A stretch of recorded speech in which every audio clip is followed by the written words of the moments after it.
саясат кызматпы же мүмкүнчүлүкпү? Мүмкүнчүлүк. Кыргыз саясатындагы эң мыкты саясатчы? Баары Өмүрбек Текебаев болуп калат деп ойлойм. Бирок мен үчүн үлгү болгон бул Муктарбек Абдулдаев. Жаштык күчпү же тажрыйбасыздыкпы?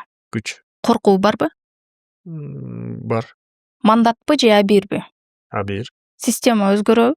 Зарылчылык болсо. Кыргызстандагы эң мыкты президент? Эгерде конкреттүү реалдуу иштер менен отурган болсок, акыркы 5 жылдагы иштер үчүн Садыр Жапаров. Өзүңүзгө жакпаган 3 сапат? Бала кезимен уйку жагмай күчтү. Ошол биринчи кемчилигим катары көрөм. Бирок бул да артыкчылык да болуп берет экен. Анткени уйкуң жакшы болсо ишиң жеңил жүрөт. Мындай ныксырап жүрө бербейсиң. Ошол нерсе акыркы учурда ошо көп китеп окубай калганымды кемчилик сапатым катары кабыл алсам болот. Үчүнчүсү кемчилик катарында айтышым мүмкүн, бирок артыкчылык болушу мүмкүн. Бул адамдарга кек сактай албайм. Мага зыян келсе, бут тосса дагы, ачууланам, башка сөз айтса деле мындай эметиши мүмкүн, бирок учуру келгенде жөн эле кечирип коем. Ал адамга кайра жооп кылбайм, зыян бербейм. Мындай бир караганда кемчилик сапат, экинчи чети артыкчылык болуп калышы мүмкүн. Соц тармак пиарбы же диалогбу? Диалог дагы, пиар дагы.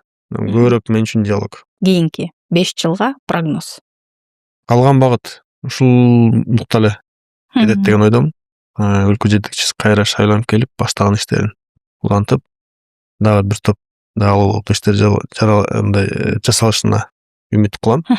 Анан өлкөдө эң негизгиси үмүтүм, тилегим, каалоом туруктуулук,